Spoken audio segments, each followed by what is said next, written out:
estat treballant amb intel·ligència artificial i 5G, posar la tecnologia al servei de la ciutadania, i ho hem fet gràcies a l'estratègia de les àrees digitals de Catalunya, que treballem de manera col·laborativa amb Diputació de Barcelona també, i amb IDOSCAT, que és el Centre d'Innovació de la Generalitat de Catalunya, amb la Mobile també World Capital, i que, em sembla que no s'escolta gaire bé, sí? M'escolteu, perfecte. I que el que pretén aquest pilot sobretot és democratitzar l'esport, posar-lo al servei de la ciutadania gràcies a aquestes càmeres d'intel·ligència artificial que hem situat a Igualada, i que el que ens ajuda molt és connectar-ho amb la tecnologia amb 5G per tal que la inversió que hem de fer als municipis o fins i tot a llocs, estem pensant en el món rural on no arriba la fibra, on no tenim la sort que encara arribi aquesta fibra en els pavellons o equipaments esportius, doncs podem posar-ho gràcies a la tecnologia 5G, podem connectar, podem fer accessible i trencar aquestes barreres digitals que malauradament en el nostre país encara tenim, però que en pilots com aquests ens ajuden molt. Després els experts ens explicaran com ha estat possible, però primer veurem un vídeo que resum una mica el que hem estat treballant a Igualada.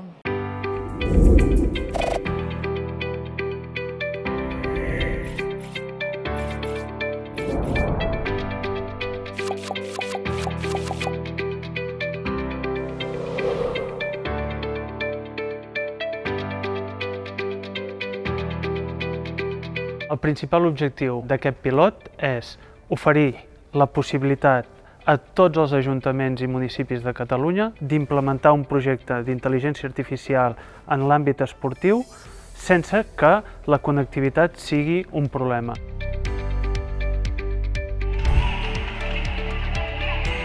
Aquest pilot justament ens ha ajudat a posar a l'abast a la tecnologia, siguin avis i àvies, siguin famílies, siguin infants i joves. Per tant, hem apropat l'esport i han entrat a totes les cases de la nostra ciutat.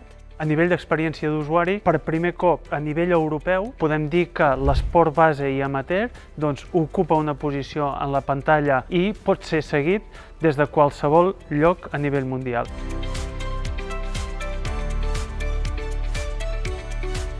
El projecte d'Esport Plus el que té és que posa a disposició una tecnologia als clubs que només disposava els equips altament professionalitzats. A partir d'aquí, amb aquesta tecnologia, què s'ajuda? Doncs que els clubs puguin recuperar tots els partits, analitzar entrenaments. Per tant, un infantil, un juvenil, un cadet, des de casa poden primer veure les imatges i a part també, posteriorment, editar-les i fer-les servir per millorar també el seu rendiment.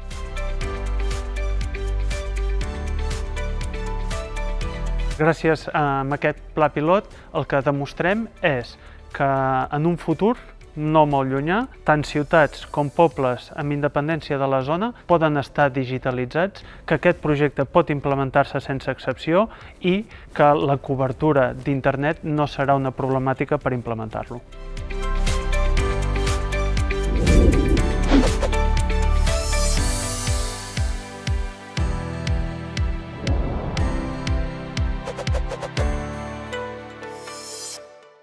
El Xavier Flores ens explicarà una mica, ens contextualitzarà com va sorgir tot plegat i com ha estat possible. Ell treballa a la Direcció General de Societat Digital. Com sabeu, abans era polítiques digitals, ara està repartit en 1.000 departaments i, per tant, podríem dir que és transversal a tota la Generalitat aquesta part d'innovació. Xavier? Sí, Patricia. Sí. Patricia, moltes gràcies. Gràcies també a la Diputació de Barcelona per convidar-vos avui a fer l'explicació d'aquest pilot. Com comentava la Patricia, diguéssim, jo soc el Xavier Flores, estic a la Secretaria de Polítiques Digitals del Departament d'Empresa i Treball i porto tota l'estratègia de les àrees digitals, que és d'on surt, és fruit de les àrees digitals que surt també aquest pilot. Les àrees digitals és una estratègia que coordinem i impulsem des de la Secretaria de Polítiques Digitals, conjuntament amb la Fundació IDOSCAT i amb la Fundació Mobile World Capital, i que té com a objectiu la creació de diferents espais al voltant de Catalunya, àrees digitals, 8, amb un abast territorial de cadascuna de 3 o 4 comarques, i el que fem és apropar-nos, vam començar el 2019, apropar-nos a aquestes àrees, conèixer diferents entitats de cadascuna d'aquestes àrees que ens poguessin donar una visió transversal de què passa a tot aquell territori, per identificar prioritats d'àmbits a poder treballar, com és el cas d'esport, però també estem en temes de turisme, smart cities, etc.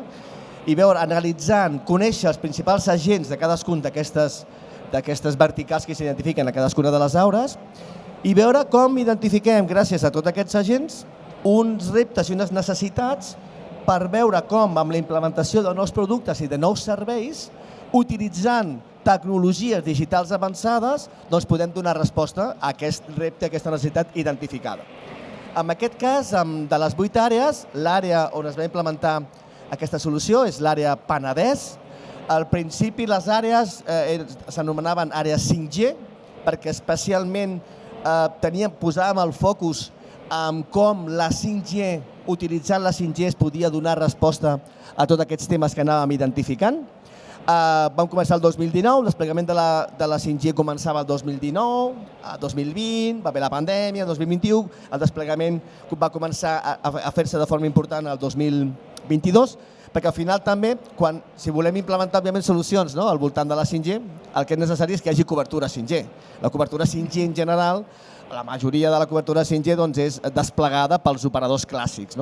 I els operadors en aquell moment, 2019-2020 van començar a desplegar una miqueta i després va ser 2021-2022 que van començar el gran desplegament de la 5G. I va ser quan en aquest moment, amb aquest gran desplegament, vam començar a identificar, a veure reptes i necessitats, a veure com li podíem donar solucions utilitzant la 5G. I en aquest sentit, doncs, un dels casos amb l'àrea 5G Penedès en aquell moment, ara ja aquest any 2024 hem passat d'àrees 5G com a concepte a àrees digitals, perquè en el fons vam començar a posar focus en la 5G, però després ens hem obert a totes les anomenades tecnologies digitals avançades per aplicar-la, per donar respostes a aquests reptes i necessitats. Estem parlant d'intel·ligència artificial, d'IoT, de New Space, etc. Doncs en aquell moment vam començar a identificar amb la part d'esports com hi havia una dificultat. Sempre anem a veure quines són reptes i necessitats que hi ha al territori. En aquest moment hi havia una solució que s'oferia des de la Fundació UFEC. Hi havia una solució que podien oferir als estadis, als clubs d'esports, una solució amb unes càmeres d'intel·ligència artificial que instal·laven al pavelló o al camp de futbol i com aquelles càmeres podien seguir de forma autònoma, poden seguir l'esdeveniment i per tant, sense haver que hi hagi una persona allà, un regidor, doncs es pot fer el seguiment. Aquestes gravacions de tots aquests partits es poden emetre, es té una plataforma, es poden consultar, etc. Però hi havia el problema que tota aquesta comunicació necessita que hi hagi la càmera, tota una part de servidors i processat que es posa ja també al club, però ha d'haver connectivitat de fibra per poder realment enviar totes aquestes imatges a la plataforma. En molts llocs el que es trobaven és que era difícil que pogués haver un desplegament de fibra amb algun camp de futbol, per exemple, que pogués estar a 3 quilòmetres del nucli. Era molt complicat i molt complicat que algun dia hi arribés un desplegament de fibra allà. Per tant, vam començar a analitzar, aquest era el repte, com podem implementar aquestes solucions en algun lloc on no hi ha fibra o no hi arribarà fibra. I aquí és on vam veure que la 5G, a nivell de funcionalitats i capacitats, la 5G és la 5G cinquena generació de telefonia mòbil, que per tant segueix a la 4G i la 3G que tots coneixeu. La 5G el que aporta, en aquest cas, és molt més ample de banda, molt més capacitat de poder utilitzar continguts i transmetre continguts, en aquest cas vídeo d'alta definició. També té una latència baixa, això vol dir una resposta molt més ràpida que la tecnologia 4G, i té també la capacitat de gestionar moltíssims dispositius. Per tant, a priori, amb aquestes funcionalitats de la 5G, complia o podria complir el fet de dir, si no hi ha possibilitat d'arribar amb fibra, però hi ha cobertura 5G perquè hi ha algun operador que ha posat una antena propera, doncs analitzem si realment, en comptes de posar-lo en fibra, la connectivitat la podem garantir amb 5G. I aquest va ser l'origen del pilot que vam implementar.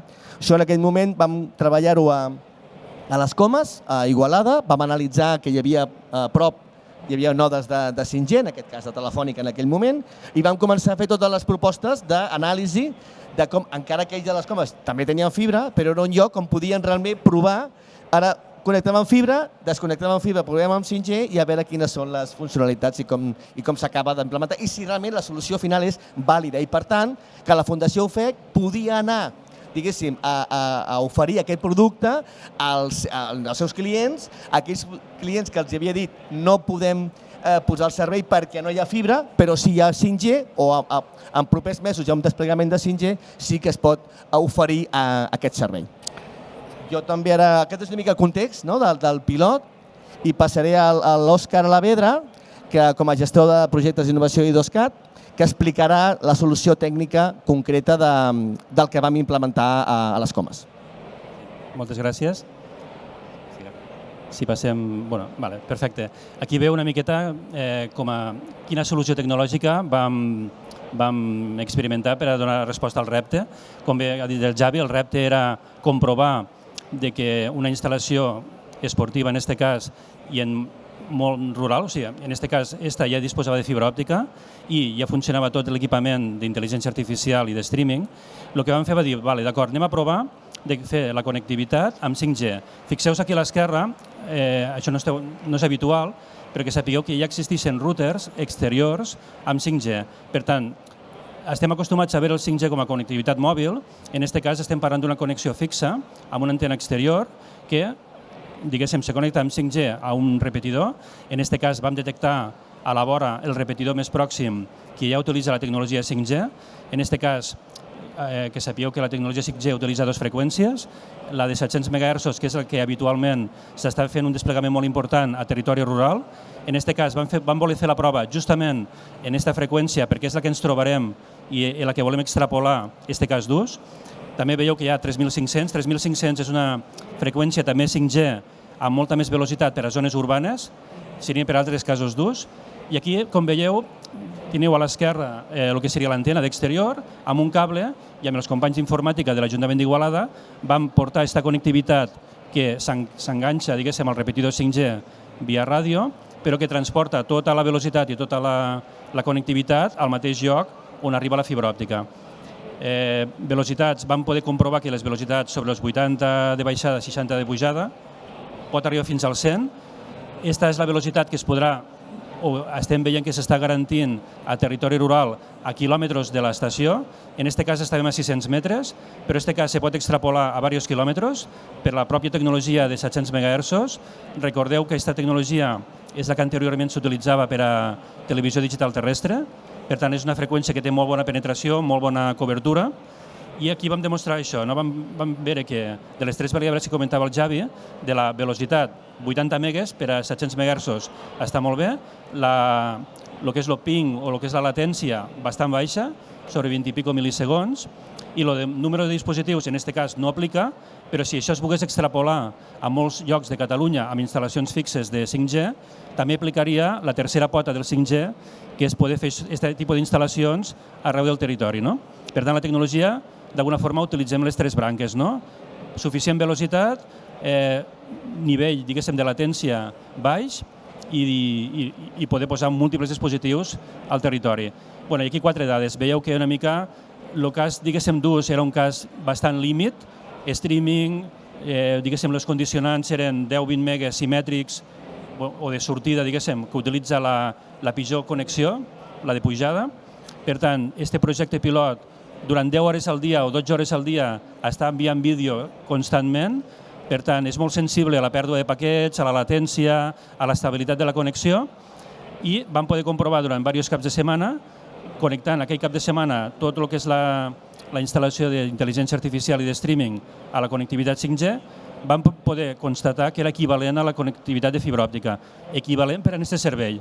Per tant, vam garantir l'estabilitat, vam garantir la suficient velocitat com perquè per l'streaming se fes bé, i també, com a anècdota o com a dades, que veieu una mica que vam fer també l'estudi de l'ample de banda, o sigui, dels datos necessaris per a complir aquest pilot, i vam veure que amb una targeta comercial, tot això és comercial, el router és un Zixel, vam provar la cobertura amb Movistar, una SIM de Movistar en aquest cas, però que és extrapolable a 3 fabricants i a 3 operadors, i que veieu que vam poder donar cobertura de 80 hores de vídeo més o menys al mes. Per tant, vam veure una mica que a nivell comercial ja existeixen dispositius i solucions per a poder complir aquest repte. I la bona notícia és això, ho podem extrapolar a altres llocs del territori on per la mancança de la fibra òptica no es podien fer aquest tipus de serveis, no? Sí, realment ens va funcionar i, per tant, si pot ser extrapolable, és fantàstic. Gràcies, Òscar. Ens acompanya també el Sergi Sarri. Ell és responsable de Tech Innovation dins de la Mobile World Capital i treballem intensament amb tots els pilots arreu de Catalunya. Sergi? Bé, un plaer estar aquí. Sí? Un plaer estar aquí, complementant una mica el que comentava en Xavier i l'Òscar. La importància principal del projecte d'Àrees Digitals rau en un cas d'ús com aquest que veiem avui a Igualada, no? És com podem potenciar una empresa local, al final, amb un producte que ja té servei i que a la vegada soluciona un repte del territori del municipi. I en aquest cas es compleix perfectament, no? Aquest cas d'ús permet evolucionar el model de negoci i el projecte de la Fundació UFEC i a la vegada soluciona uns reptes, necessitats que tenia l'Ajuntament d'Igualada respecte a la cobertura d'aquestes transmissions esportives d'esport base. Per tant, totes aquelles famílies que per qualsevol motiu no podien assistir als entrenaments o als partits dels seus fills poden recuperar-los, poden seguir-los ara, és igual a quin pavelló juguin. No només això, sinó que també afegim una capa de competitivitat. Els equips esportius respecte als de Barcelona ja no tenen, diguéssim, aquesta mancança de poder comparar, analitzar els partits i, per tant, té tota una banda d'intel·ligència esportiva, de millora contínua dels equips, que això també permet millorar en el marc d'aquest projecte. Per tant, això també és una cosa important. Una altra cosa important és que als operadors els és interessant que des d'iniciatives com la nostra els hi puguem explicar i els hi puguem fer veure casos d'ús en què realment fa falta que s'implementi el 5G, que s'implementin les noves tecnologies, perquè això també els motiva i es justifica amb ells de cara a fer inversions i de cara a fer projectes de desplegament a uns llocs o altres, a prioritzar. Per tant, que puguem fer un cas d'ús com aquest, podem demostrar la seva viabilitat i la seva necessitat, també és important de cara al desplegament i que municipis com Igualada vegin completat en tota la seva potència el que seria la tecnologia 5G al territori. Per tant, un win-win per tots, en aquest sentit. Una cosa extra, i és que cal tenir en compte que el desplegament d'aquesta tecnologia 5G també va lligada a la voluntat d'assolir aquest repte de sostenibilitat que ens marquem com a país i que també les empreses s'han de marcar, perquè el que seria la xarxa 5G és fins al 90% més eficient que la 4G a l'hora de transmetre les dades. Per tant, tots junts anem sumant mica en mica per fer possible els diferents reptes i veiem com la tecnologia es posa al servei de les persones i també al servei d'un millor planeta en el que puguem viure i deixar els nostres fills. Molt bé, fantàstic. No hi ha millor final que aquest. Així que moltes gràcies i continuarem treballant en diferents projectes i esperem l'any vinent també poder ser aquí per poder-vos presentar noves iniciatives. I ara sí que demanaria... Gràcies. Demanaria que... Gràcies, guapos. Sí, fantàstic. Demanaria també que m'acompanyin a la taula rodona de Dona, Esport i Tecnologia. Per una part, pugeu, així ja anem avançant feina.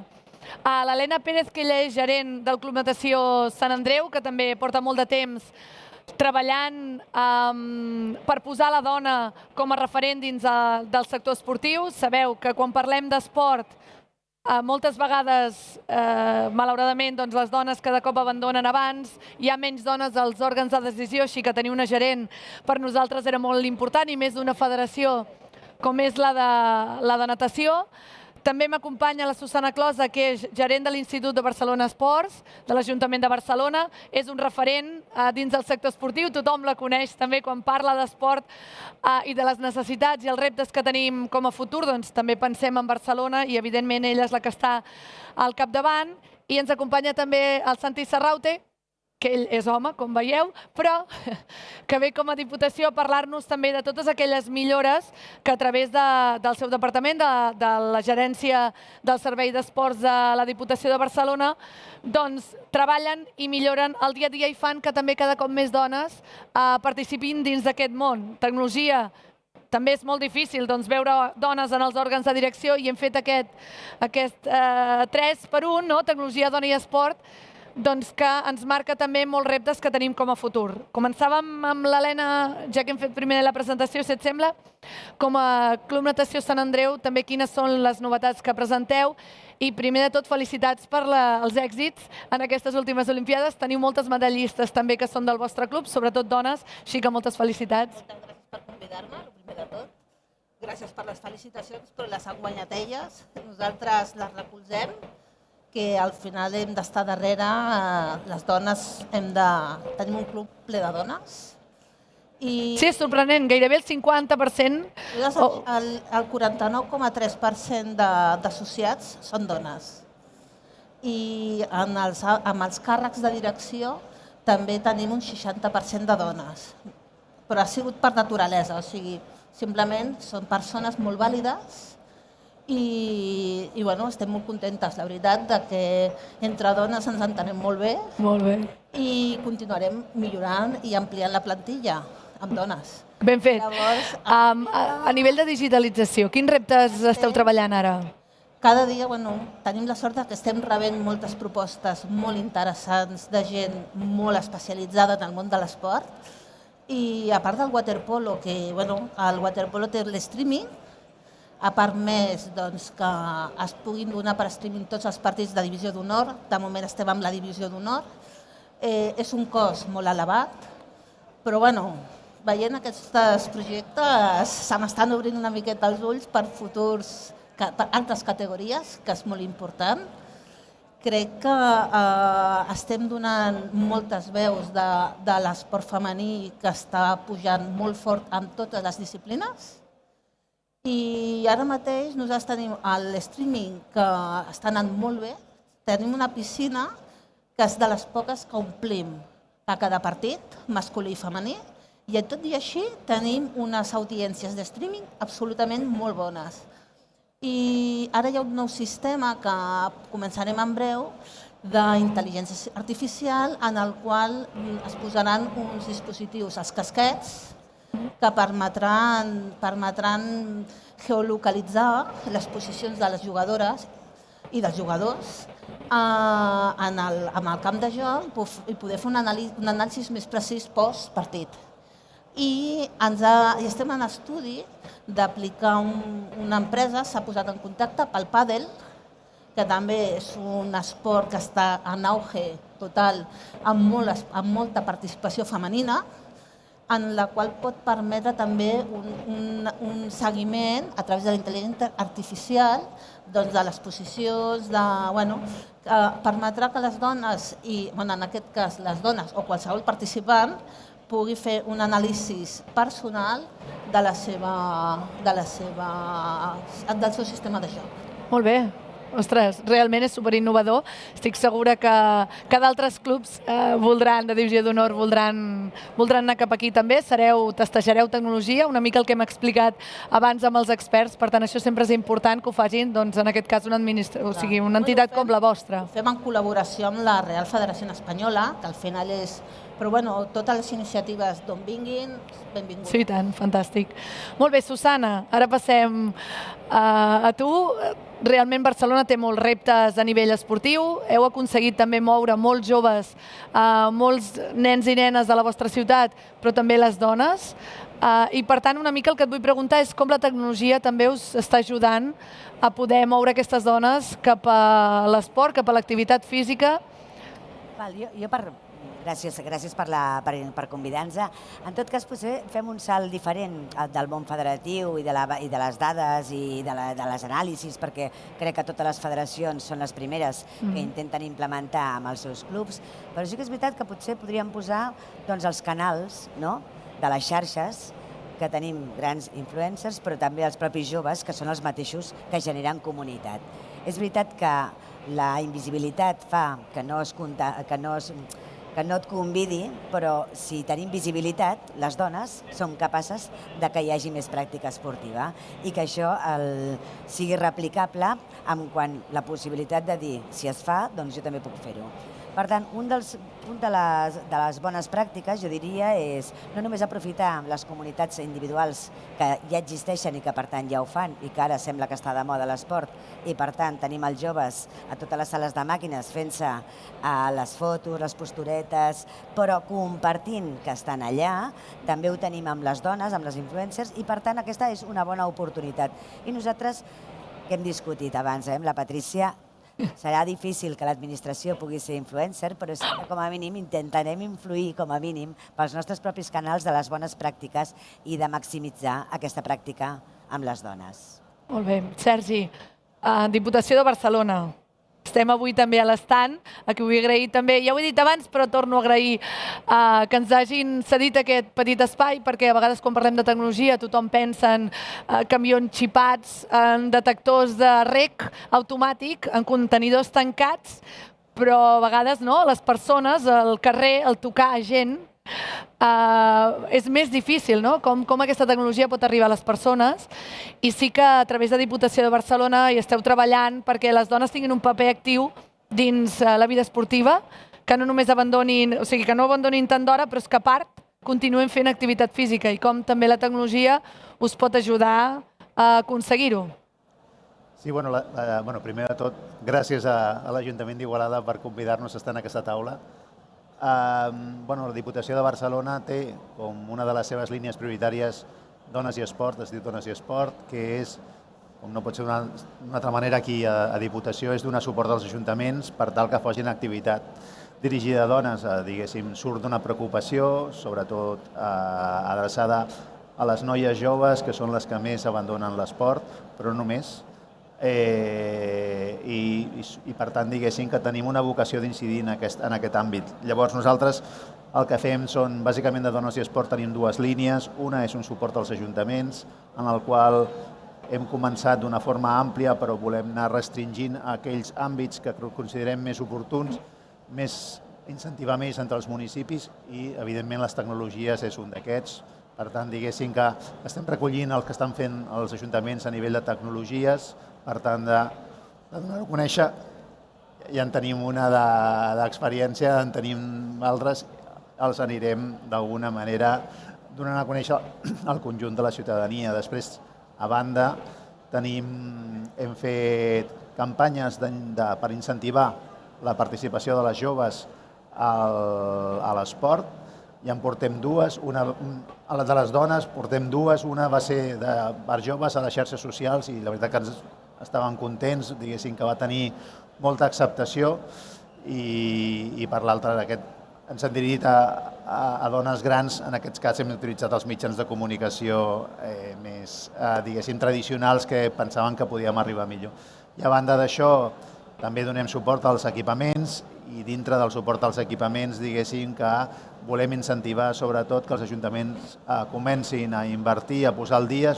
Estem treballant una convocatòria perquè els equipaments esportius es posin al dia, i el tema de la tecnologia és una de les prioritats d'aquesta convocatòria, que efectivament, diguéssim que unit als esforços que estem fent perquè els equipaments cada vegada acullin més l'esport femení, que ho estem incentivant de diferents formes, però jo crec que de ben segur esperem que doni resultats a nivell d'augment de la participació de les dones a l'esport. Estic segura que sí. Ara, quan ha dit nova convocatòria de Diputació, les estava mirant a elles i la Susana ha obert els ulls de cop, diu, ai, nova convocatòria d'ajut, això m'interessa. Home, és important que la col·laboració público-privada és vital perquè ja no només surtin projectes com el que hem presentat abans, sinó també els clubs o entitats privades també puguin millorar i implementar noves tecnologies. Susana, quin és el repte per aconseguir que aquestes dones que a dia d'avui no venen als nostres equipaments puguin fer esport? És a dir, quin creus que és el repte? Tu com a gurú, en aquest sentit, i experta? A veure, jo penso que hi ha diferents... Crec que tenim un bon nivell, que crec que hem millorat molt amb el temps i, per tant, ja quasi bé estem a tocar amb la participació, amb els percentatges de resposta en quant als homes, però sí que és veritat que possiblement parlem de que no només es fan amb equipaments, la pràctica d'activitat, sinó també es fa al carrer. Hi ha moltes pràctiques diferents. Les calistènies, els espai públic, no sé, les platges. Tenim una oportunitat, que és una ciutat que no deixa de ser un escenari amb moltes alternatives i no només concentrat en una caixa tancada, que seria la gran instal·lació. Per tant, jo crec que barrejant amb aquestes pràctiques, l'equipament és un atractiu, és un reclam que té, a més, comporta molts beneficis d'altres característiques, però l'escenari també que tenim de la ciutat. I l'escenari de la ciutat a vegades ens presenta reptes. Avui jo podria explicar un cas que és el d'innovació que estem presentant, que ha presentat un repte amb Vitàbitat per tal que es generin rutes o espais per fer running dirigit a les dones, ja sigui per caminar o per córrer. Per què? Perquè és una de les pràctiques, a més habituals amb les dones. I aquesta li pot semblar a la dona que no és segura o que té una mirada molt diferent. Mirades que possiblement no s'ha tingut fins ara en compte. A l'equipament a vegades es pot analitzar i dir per què només hi van els homes i no veiem l'entorn. I l'entorn pot ser que l'urbanisme no és fàcil o no està adaptat amb mirada més de gènere. Aquesta doble mirada o aquesta triple mirada que és multifactorial crec que s'ha de tenir en compte, però per això també s'han de tenir dades.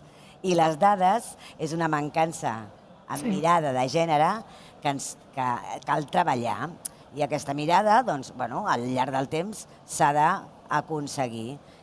I jo crec que hem d'insistir, com a mínim, les administracions públiques per aconseguir dades obertes, del qual poder prendre decisions amb més fermesa. I tant que sí, és veritat, les dades, realment, per poder aplicar polítiques, necessites dades. En el cas d'un club com el Club Natació Sant Andreu, que sou un referent, sempre heu estat un referent, jo vinc del món del waterpolo, per tant ho sé, que sempre heu estat un referent dins del món de la natació i el waterpolo, quins són els reptes de futur? És a dir, ara que veiem moltes influencers que tenen moltíssims seguidors, que fan activitat física a casa seva, que es graven vídeos, veurem, a tu no, però la gent que treballa amb tu, veurem el Club Natació Sant Andreu a xarxes fent això? Quins són els reptes? A veure, ens hem trobat que la pandèmia, que ens va portar coses molt dolentes, també va obrir oportunitats, ens va obrir els ulls de que podíem fer moltes coses que no ens havíem plantejat. I el tema de fer possible que la gent des de les seves cases, des de llocs molt llunyans al nostre club, a la nostra entitat, pogués fer una activitat amb el seu entrenador o amb la seva entrenadora, té molt valor, però per fer-ho ho has de fer bé. Llavors, nosaltres és un projecte que ens agradaria, vam començar, l'hem parat, perquè tots són moments, i ara no estem preparats. Hem d'anar pas per pas, les coses s'han de fer a poc i ben fetes, i si triguem una miqueta més, trigarem, però la idea seria obrir les activitats del Club Natació Sant Andreu a tota la població, que no cal, que possiblement puguis tu abonar-te amb una activitat en concret perquè t'agrada aquella persona o t'agrada aquella activitat.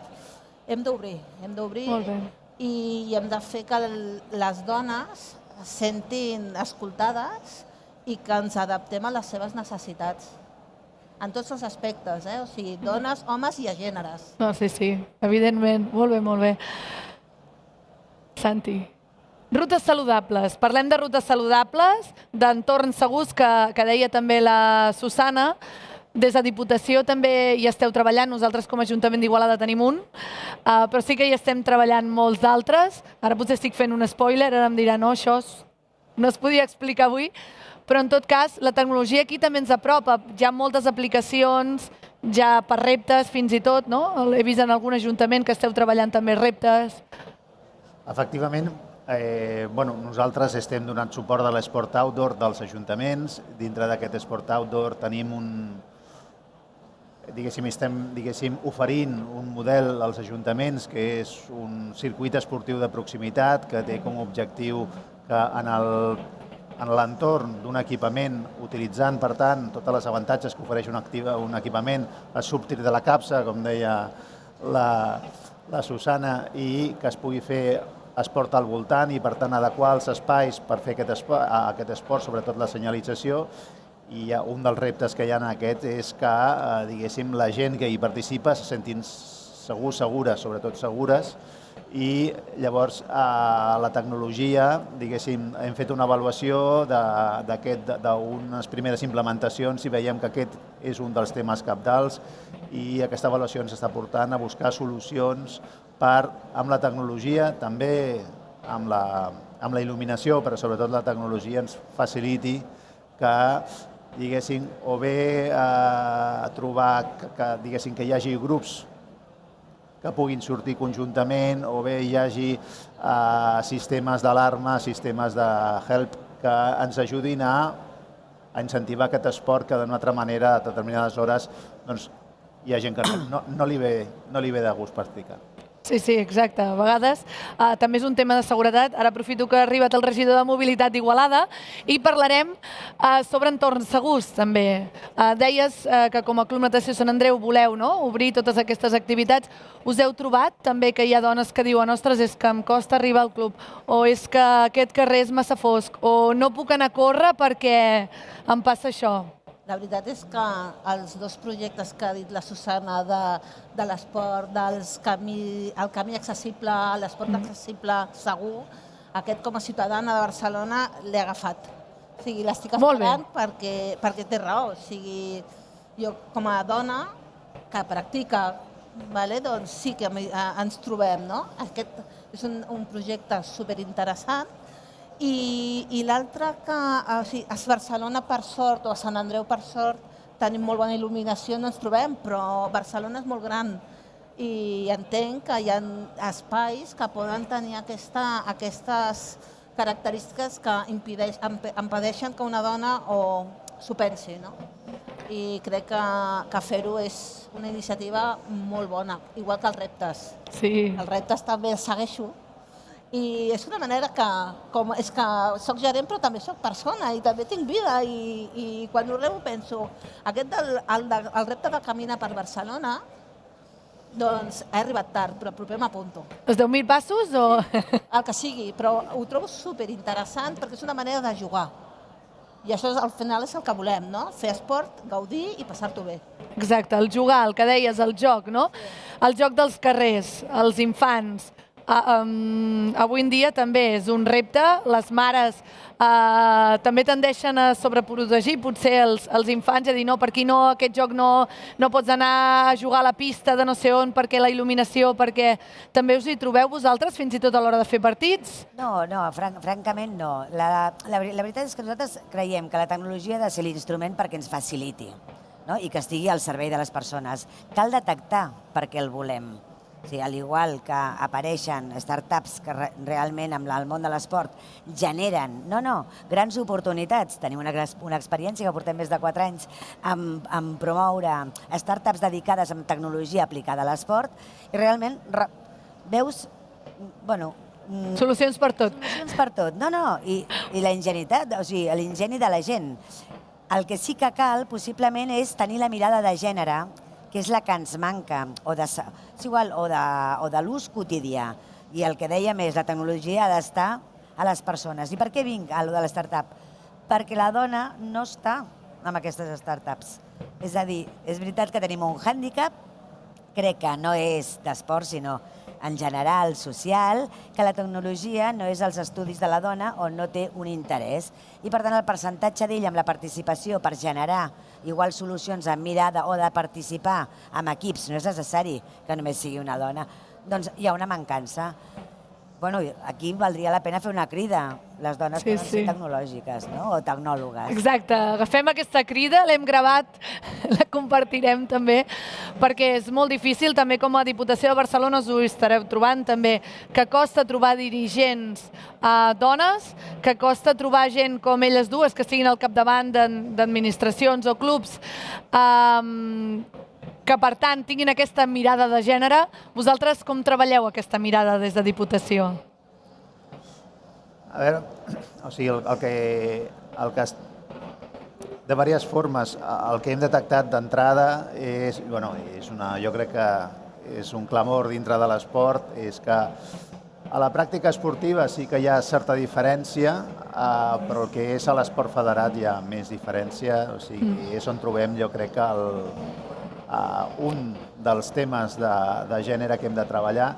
En aquest sentit, més enllà de facilitar als ajuntaments eines per poder facilitar que les noies, sobretot les noies, puguin fer esport, perquè diguéssim que els equipaments són els que són, ja com sabeu els que esteu als municipis, estan saturats el següent, i deixar entrada a nous esportistes és complex, ha estat acaparat molt per nois, per l'esport masculí, i deixar, que ara obrir i que també estigui el femení, doncs requereix d'un canvi cultural important, al qual nosaltres estem col·laborant de forma que, que facilitar als ajuntaments arguments dits per la Diputació, que de vegades són útils per convèncer, depèn de qui, per exemple, deixar espais perquè els espais, els millors horaris, els vestuaris, etc., siguin compartits i, per tant, puguin ser utilitzats per ambdós gèneres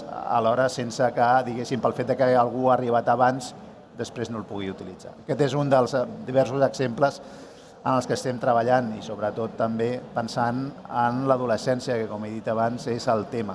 És el tema, l'abandonament esportiu de les noies, que si veiem estudis que s'han fet, no és per falta de ganes, és per falta de comoditat de poder-ho fer. Afortunadament, també des de Diputació esteu treballant uns pilots amb alguns dels municipis, entre ells hi som nosaltres Igualada, pels joves, per treballar l'abandonament amb joves, i jo crec que això també serà una oportunitat perquè el que dèiem abans, la tecnologia ens ajuda, doncs la tecnologia a la que els joves hi estan pràcticament enganxats, doncs és una oportunitat, és una amenaça, evidentment, però a la vegada pot ser una oportunitat.